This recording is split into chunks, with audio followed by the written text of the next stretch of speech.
இப்போ ஆம்ஸ்ட்ராங்கோட ஆன்மா பார்த்தீங்கன்னா சாந்தி அடைஞ்சதானே. அவர் இறந்த நாள் என்ன அப்படின்னு பார்த்தாக்கா அமாவாசை. அந்த ஆன்மாங்கிறது கொதித்து இருக்கு, அதாவது உக்ரமா இருக்கு. ஆம்ஸ்ட்ராங் படுகொலை பத்தி நீங்க என்ன சொல்ல நினைக்கிறீங்க? ஆம்ஸ்ட்ராங் வந்து இப்போ பொதுவாக பார்த்தீங்கன்னாக்கா இப்போ எல்லாருமே சொல்றது என்னன்னா, ஆம்ஸ்ட்ராங் பொறுத்த வரைக்கும் நான் நல்லது செஞ்சிருக்காரு, நான் பல பேரை படிக்க வச்சிருக்காரு அப்படின்னு சொல்லிட்டு நம்ம ஒரு சில விஷயத்துல அவரை பத்தி நமக்கு நல்லவர் கெட்டவருங்கிறத விட ஒரே விஷயம்தான். இந்த உலகத்துல நம்ம ஒருத்தனுக்கு முக்கியமா தேவையான ஒரு விஷயம் என்ன அப்படின்னு பார்த்தாக்கா கல்வி தான். இந்த கல்வி மாதிரி ஒரு சொத்து இந்த உலகத்துல எதுவுமே கிடையாது. இப்போ அவர் வந்து பொதுவா எல்லாருமே சொல்றது என்ன, அதுவும் சட்டத்தை வேற படிக்க வச்சிருக்காரு, அது மிகப்பெரிய ஒரு விஷயம். பல பேரை படிக்க வச்சிருக்காரு அப்படிங்கிறது தான் இன்னைக்கு பெரிய இது. இன்னும் பலரும் என்ன சொல்றாங்கன்னா நல்ல மனிதர் அப்படிங்கிறாங்க.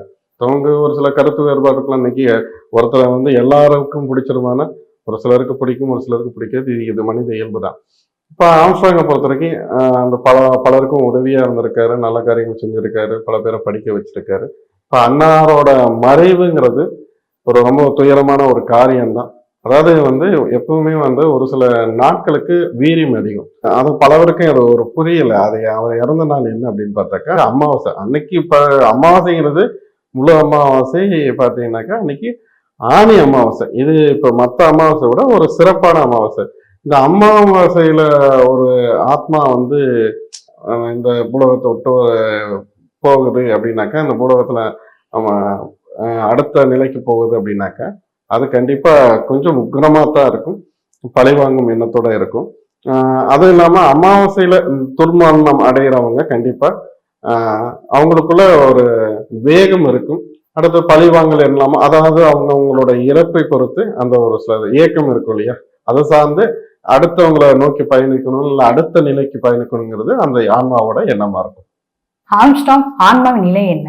ஆம்ஸ்ட்ராங்கோட ஆன்மாவை பார்த்தீங்கன்னாக்கா அது வந்து ஒரு துர்மரணம் தானே அடைஞ்சிருக்கு. இப்போ ஆம்ஸ்ட்ராங்கோட ஆன்மா பார்த்தீங்கன்னா அந்த இடத்துலயே தான் இருக்கு, வேற எங்கேயும் போகல. அந்த ஆன்மாங்கிறது கொதித்து இருக்கு, அதாவது உக்ரமா இருக்கு, ஆவேசத்தோட இருக்கு. பொதுவாகவே பார்த்தீங்கன்னாக்கா இந்த அமாவாசையில இருக்கக்கூடிய ஒரு சில ஆன்மாங்களுக்கு, அதாவது ஆன்மா இருக்கிறது கிடையாது, நம்ம ஒரு மனிதன் இருக்கிறது. இப்போ நம்ம அதை குறிப்பிடுறதுனால அதை நம்ம சொல்ல வேண்டியதா இருக்கு.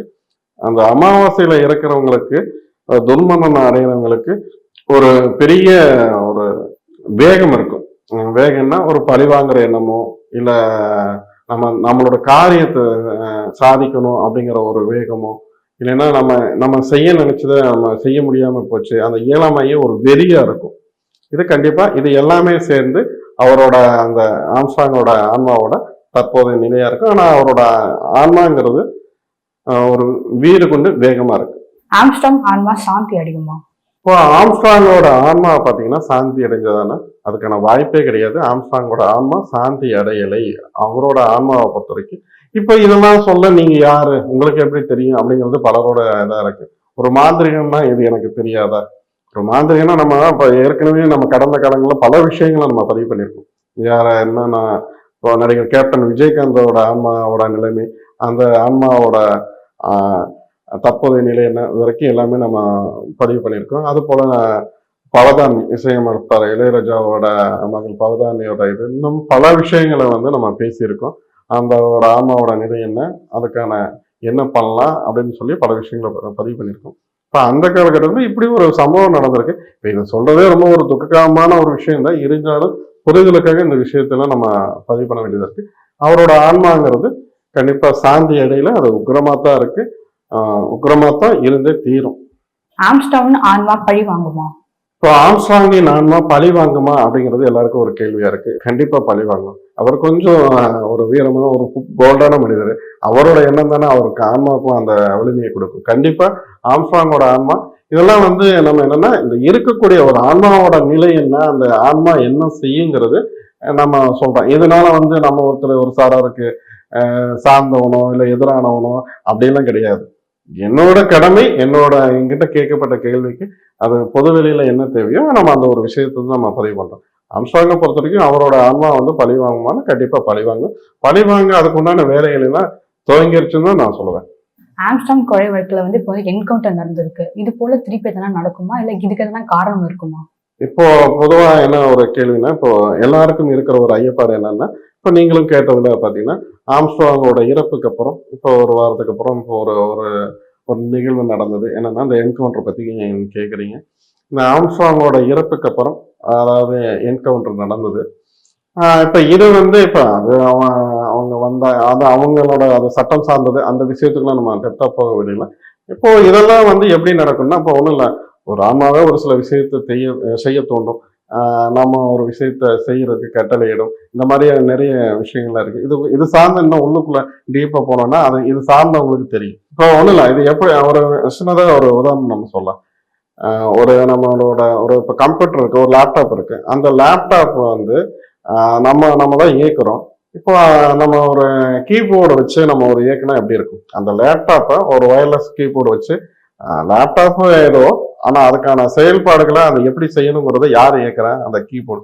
இதுக்கு இடையில என்ன இருக்கு? ஒரு நம்ம கண்ணுக்கு தெரியாத ஒரு மின்புலமோ இல்லைன்னா ஒரு ஒரு சக்தியோ ஒண்ணுதான் இயக்குது.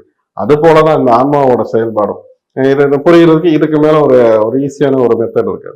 நம்ம ஒரு ஒயர்லெஸ்ல ஒரு லேப்டாப்பை கனெக்ட் பண்றோம். இதுக்கு அதுக்கும் எந்த ஒரு கனெக்டிவிட்டியுமே இல்லை. ஆனா நம்ம நினைக்கிற விஷயத்த நம்ம டைப் பண்ற ஒரு விஷயத்த அங்க அதை கொண்டு போய் சேர்க்குது இல்லையா? அந்த மாதிரி தான் ஆன்மாங்கிறது இப்படித்தான். இந்த மாந்திரிகங்கிறது இப்படிதான். இந்த மாதிரியான ஒரு சில கான்செப்ட்லாம் தான் அது இயங்குது. இப்ப அதுதான் அது பலரும் அறியாத புரியாத அமானுஷ்யங்கள்ல இதுவும் ஒண்ணு. இப்போ இது சார்ந்து இப்போ ஒரு என்கவுண்டர் நடந்தது. சரி, ஓகே, இந்த ஒரு விஷயம் நடந்தது.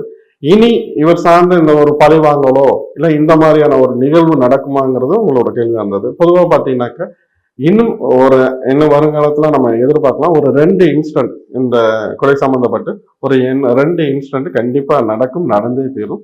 இதுதான் உண்மை. இன்னும் கூடிய விரைவில் அது சார்ந்த ஒரு 2 இன்சிடென்ட் நடக்க இருக்கு. அதாவது ஆம்ஸ்ட்ராங் கொலையை ஒட்டி ஒரு 2 இன்சிடென்ட் அது விரைவில் நடக்கும். இப்போ ஆம்ஸ்ட்ராங்கோட ஆன்மாவை பார்த்தீங்கன்னாக்கா அது வந்து ஒரு துர்மரணம் தானே அடைந்திருக்கு. இப்போ ஆம்ஸ்ட்ராங்கோட ஆன்மா பார்த்தீங்கன்னா அந்த இடத்துலயே தான் இருக்கு, வேற எங்கேயும் போகல. அந்த ஆன்மாங்கிறது கொதித்து இருக்கு, அதாவது உக்ரமா இருக்கு, ஆவேசத்தோட இருக்கு. பொதுவாகவே பார்த்தீங்கன்னாக்கா இந்த அமாவாசையில இருக்கக்கூடிய ஒரு சில ஆன்மாங்களுக்கு, அதாவது ஆன்மா இருக்கிறது கிடையாது, நம்ம ஒரு மனிதன் இருக்கிறது. இப்ப நம்ம அதை குறிப்பிடுறதுனால அதை நம்ம சொல்ல வேண்டியதா இருக்கு. அன்னாரை இழந்து வாடும் மனைவி மற்றும் குழந்தைகளுக்கும் அவர் உற்றார் உறவினர்களுக்கும் நம்ம நமது ஆழ்ந்த இரங்கலை முதல்ல நம்ம பதிவு பண்ணிக்குவோம். நன்றி.